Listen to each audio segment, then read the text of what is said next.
Magandang araw po sa ating lahat. Atin pong pakinggan ang kwento ng buhay at naging karanasan ni John. Hindi niya tunay na pangalan. Sabi nga nila, mahirap mawalay sa asawa. At ito rin karamihan ang nagiging dahilan kung bakit nasisira ang pagsasama ng dalawang nagmamahalan. Dahil na rin siguro sa pangungulila ng isa, ay baka maging dahilan pa para pumatol ito sa iba. Si John ay 27 years old. Isang pamilyadong tao at nagtatrabaho sa isang kilalang kumpanya. Nasa 5'8" ang taas at moreno.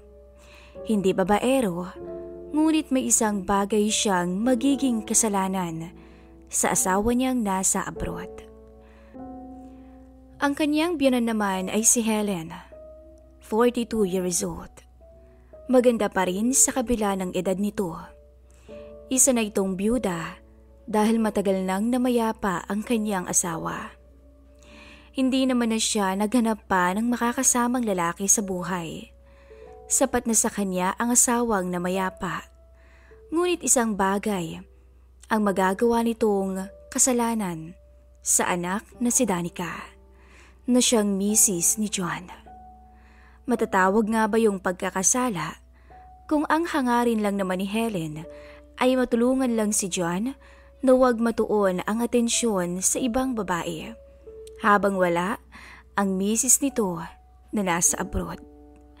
Pakinggan na natin ang kanilang istorya. Dahil lang sa gustong umasenso sa buhay ng pamilya ni John, ay napagkasunduan nilang mag-asawa na mag-abroad muna ang isa sa kanila. Nais nilang makapag-ipon at makapag-aral sa isang maayos na eskwelahan ang nag-iisa nilang anak. At napagkasunduan nilang mag-asawa na si Helen na lamang ang mag-aasikaso sa bata habang nasa abroad si Danica at habang nagtatrabaho naman si John. Sa madaling salita, kapisan ng mag-asawa si Helen sa bahay. Ito ang gumagawa ng lahat, magluluto, maglilinis, maglalaba ng kanilang mga damit. Mabait si Helen. Walang naging problema si John dito.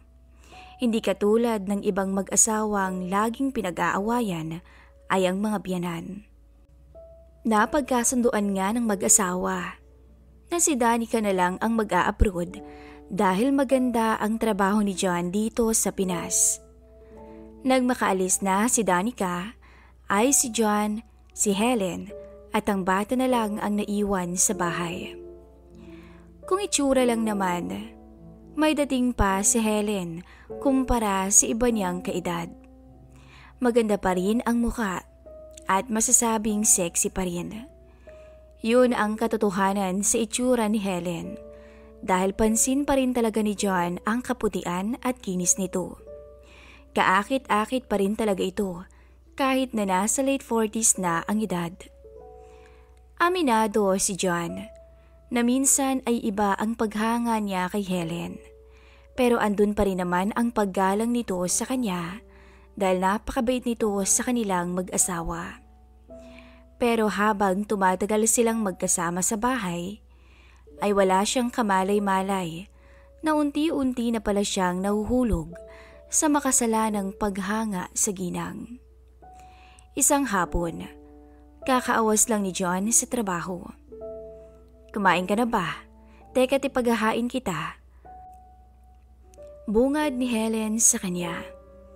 "Sige ho, salamat." Nang hapon na yon, nakasuot ng hapit ang ginang. Kaya hindi mawala ang palihim na tingin ni John sa kanya. Samantalang kahit nakatalikod si Helen kay John, ay alam naman itong pinagmamasdan siya ng manugang.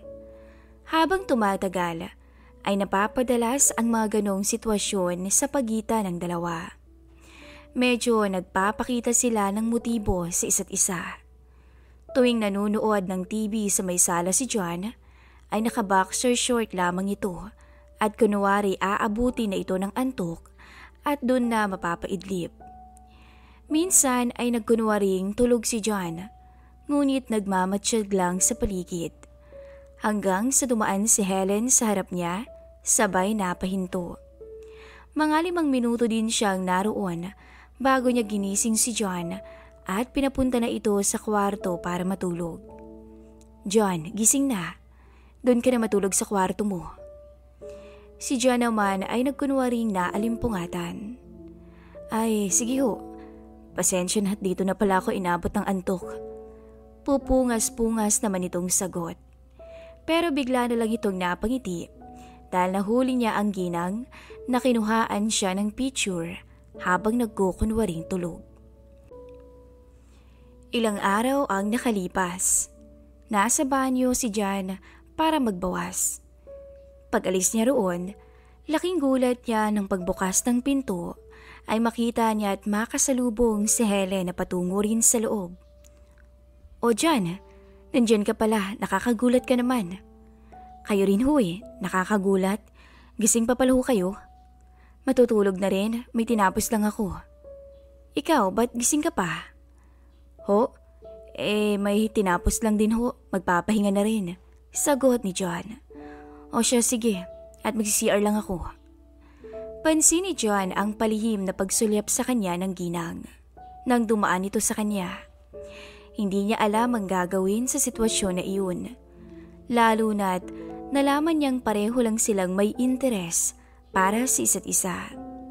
Maya-maya, naisipan ni John na magpunta muna ng kusina para magtimpla ng kape para makapag-relax at makapag-isip.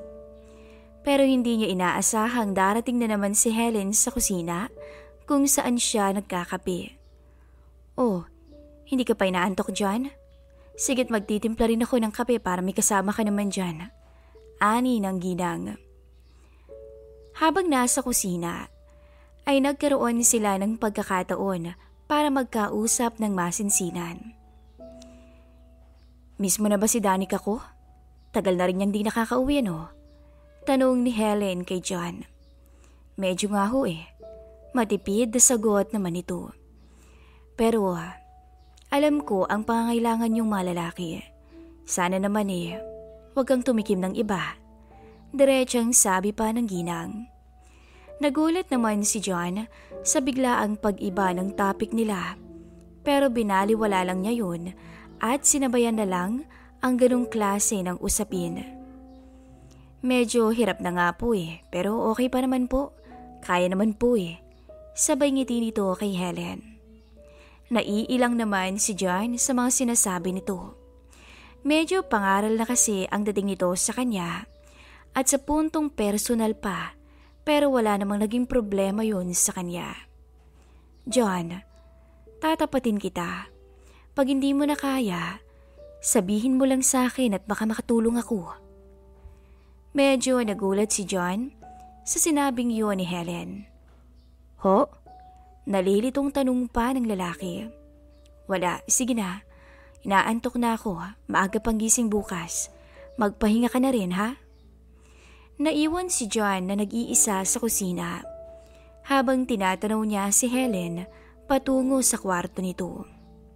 Sa puntong yon, alam niyang nagpapahiwatig na si Helen ng isang alok para sa kanya. Pero inaawat niya ang anumang nararamdaman dahil alam niyang mali at nahihiya din siya. Isang gabi, mag-aalas 10 na, nakahiga si John para magpahinga nang biglang may nag-text sa kanya. Si Helen. Bakit ho? May nangyari ho ba dyan? Puntahan ko ba kayo sa kwarto ninyo? Hindi. Okay lang ako dyan. Pansin ko lang kasing parang hirap ka na at hihiya akong sabihin sa'yo ng personal na ayokong masirang pamilya mo kung papatol ka sa iba. Huwag ho kayong magsalita ng ganyan. Hindi ko lolokohin ang anak niyo, promise. Hindi sa ganun, iho. Gusto sana kitang tulungan Tulungan? Papaano ho? Usapang matino ito dyan. Alam kong mali ang sasabihin ko sa'yo, pero gagawin ko para sa pagsasama ninyo ni Danica. Pero hindi ko ho kayo maintindihan. Pakunwari ni John. Sige, Dediretsuhin na kita. Kung nangungulila ka sa babae at hindi mo na kaya, sabihin mo lang ako o sabihan mo lang ako para hindi ka na pumatuli sa iba. Po? Sige na, matulog na tayo. Sana'y nagkaintindihan tayo, John. Nang gabing yun, tulala lang si John at hindi makapaniwala sa usapan nilang yun ni Helen. Habang nasa trabaho siya, ay nakalutang pa rin ang isip niya. Hindi niya alam ang gagawin sa pinaghalong kaba at excitement na bumabalot sa kanyang pagkatao. At dumating siya sa puntong tuluyan na siyang nakapagpasya. Habang nakahiga siya sa kama, ay nabuo na ang pasya niyang humingi na ng tulong sa ginang. Kumatok siya sa pinto ng kwarto ni Helen. Nang pagbuksan siya nito ng pinto, ay agad itong umupo sa tabi o agad siyang umupo sa tabi ng ginang. Pasensya na ho talaga kayo. Ayos lang dyan, ano ka ba? Ako naman ang nag-alok sa'yo ng ganito, di ba? Naka-lampshade lang sila ng mga oras na yon, kaya medyo madilim ang paligid. Gaya ng napagkasunduan, ay mas mabuti nang kay Helen niya ituon lahat ng pangungulila sa misis, kaysa magkasala pa siya at humanap ng ibang babae.